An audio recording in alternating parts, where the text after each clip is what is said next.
próprio camarada que eu acabei de conhecer aqui em Middlebury, né, o Daniel já me disse, eu sou Rodolfo Prates, sou natural de uma cidade chamada Piracicaba, que está no interior de São Paulo, mais ou menos 1h30, que significa uns 150, 160 quilômetros.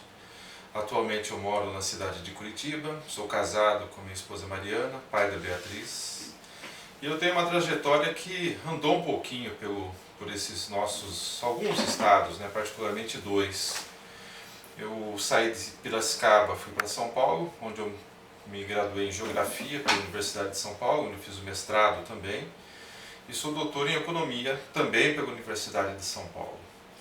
Eu já estou em Curitiba há alguns anos, onde eu trabalho, né, com o mundo acadêmico, oriento pesquisas, leciono, né, então a minha vida basicamente é uma vida, né, baseada no universo acadêmico, principalmente agora nesse momento mais atual com questão da pesquisa científica. Em relação ao momento conjuntural que nós estamos vivendo atualmente, a gente pode dizer que nós estamos passando por um tempo assim de grande reflexão de algumas coisas que nós precisamos redefinir dentro dessa trajetória de 500 anos, 500 e poucos anos do Brasil. A gente sabe que o Brasil tem algumas características bastante peculiares e essas características conseguem definir um tipo de trajetória, ou explicam pelo menos algum tipo de trajetória que o Brasil, né, está atualmente atravessando. Particularmente o Brasil é um país de contrastes, né? Esses contrastes significam que nós temos grandes extremos. E esses extremos são, inclusive, extremos temporais, onde nós temos que levar em consideração não só os contrastes da questão geográfica do país, mas igualmente um contraste do ponto de vista cronológico. Como, por exemplo, se a gente for olhar um pouquinho especificamente para a economia do país, a gente pode observar uma grande heterogeneidade. Heterogeneidade que marca que nós temos algumas empresas de ponta amplamente inseridas no comércio internacional. Por outro lado, a gente apresenta também algumas empresas, ou temos algumas técnicas de produção inseridas, obviamente, no sistema econômico, que estão, digamos assim, ou que seriam compatíveis com técnicas de produção medievais. Então isso é uma das características que a gente tem que entender. Eu gosto muito de um professor que eu tive o prazer, né, de ter aula com ele na Universidade de São Paulo, ainda no curso de Geografia, particularmente quando eu estava fazendo mestrado, que é o professor Milton Santos.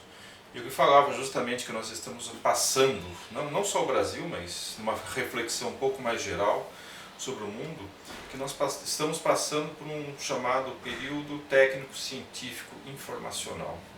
Traduzindo esta palavra, que parece um pouco complexa, né, são vários conceitos aí embutidos, significa que nós estamos diante de uma hegemonia de mercado.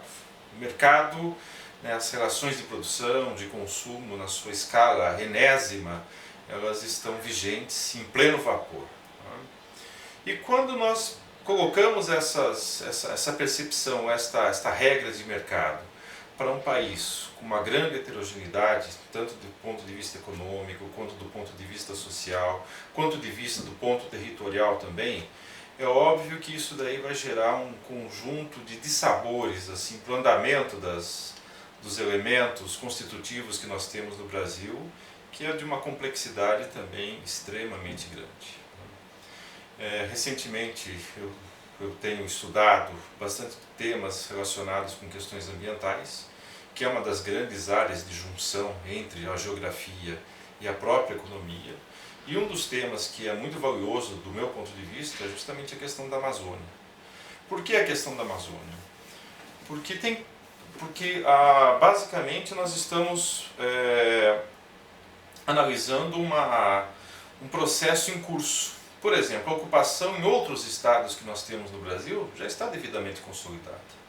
Não vai surgir, por exemplo, no estado de São Paulo, uma nova cidade. Ou a chance disto acontecer é muito pequena. Agora, quando nós estamos falando de Amazônia, há ainda o potencial, digamos assim, imenso de ocupação daquela terra. Agora, o que a gente espera é que esse tipo de ocupação não reflita os erros que nós já cometemos nas ocupações territoriais em outras áreas que nós temos no Brasil. Então esse tipo de avanço, esse tipo de domínio, né, do homem, simplesmente eliminar, né, a floresta, né, colocar um tipo de cultura exógena e exótica, né, inclusive do Brasil, como por exemplo o café que foi em São Paulo, a cana-de-açúcar, em tantas outras, né, outros cultivares, a soja. Isso significa um avanço, obviamente, das lógicas de mercado, mas significa que, né, nós estamos simplesmente substituindo algo nosso por algo, né, de fora. Né?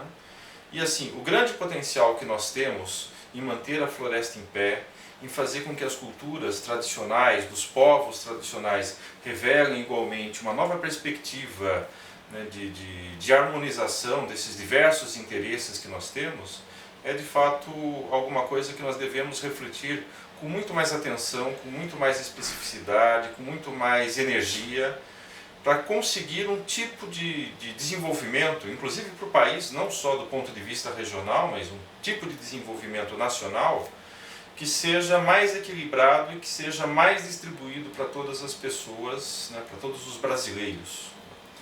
Eu digo isso porque a Amazônia, ela é uma região com uma quantidade enorme de riqueza, mas as pessoas elas olham tão somente para a riqueza, né, aquela riqueza não relacionada justamente com o conhecimento, a riqueza do subsolo, a riqueza que você pode gerar eliminando as árvores, as plantas, as culturas tradicionais, os povos tradicionais. Não me refiro simplesmente aos índios, mas tem também outras populações que lá estão, que tem uma mescla de conhecimento, de sabedoria, de trato com os diversos elementos constitutivos, que devem também ser respeitados. Quando a gente olha um mapa, por exemplo, a gente vê que a Amazônia ela esconde uma espécie de vazio demográfico, mas isso daí numa escala, né, onde o detalhe ele não é perceptível. Quando a gente vai aproximando um pouco mais da realidade, a gente vê que em todos os lugares da Amazônia ela é uma área extremamente habitada, obviamente não como o centro de São Paulo, um pouco mais rarefeita, mas é uma área, né, extremamente habitada e que precisa se desenvolver. Né? Não é simplesmente a opção do desenvolvimento versus o não desenvolvimento, mas é a gente conseguir adequar o desenvolvimento com uma trajetória, né, de modernidade, né, não simplesmente substituindo, né, uma coisa por outra, mas fazendo com que isso seja uma junção, né, de técnicas já milenares, conhecidas, com novos modelos de produção. Na prática, essa visão de mercado, né, essa visão de economia de mercado que nós temos hoje, efetivamente, na prática cotidiana das pessoas, e sobretudo dos povos tradicionais, sejam indígenas, ribeirinhos, seringueiros, enfim, as pessoas que são habitantes dessas regiões da Amazônia a que você se referiu, qual que é o impacto efetivo na vida delas? Bem, primeiro nós temos que pensar um pouco à frente, em vez de tentar abordar essa temática de um ponto de vista especificamente mercantil, a gente tem que deixar o mercantilismo um pouco de lado. Por exemplo, os seringueiros. Os seringueiros, eles estão inseridos no âmbito da floresta, eles estão colocados ali justamente, digamos assim, com coletores, né? São extrativistas vegetais, propriamente dito, né? Mas eles estão inseridos numa lógica propriamente mercantil. Eu acho que o novo tipo de lógica que deve ser estabelecido nesta região é uma lógica do conhecimento. Né?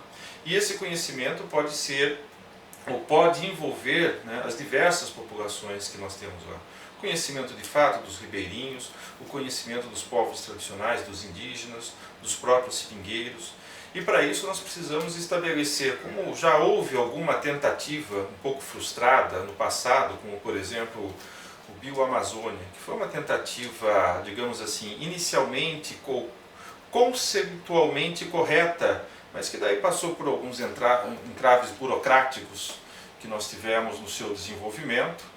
mas é um tipo de organização que tenta construir um conhecimento comum para todos esses povos, e justamente o conhecimento que vai fazer o elo de ligação com os fluxos mercantis que nós temos na economia mundial e com o resto da economia brasileira também. E esse conhecimento, obviamente, tem que ter o respaldo de grandes agentes institucionais que nós temos, e envolver diversos atores, incluindo o próprio governo, universidades, centros de pesquisas e, por que não, também o apoio de instituições fora do Brasil. Então, acho que esse tipo novo de organização deve passar por isso.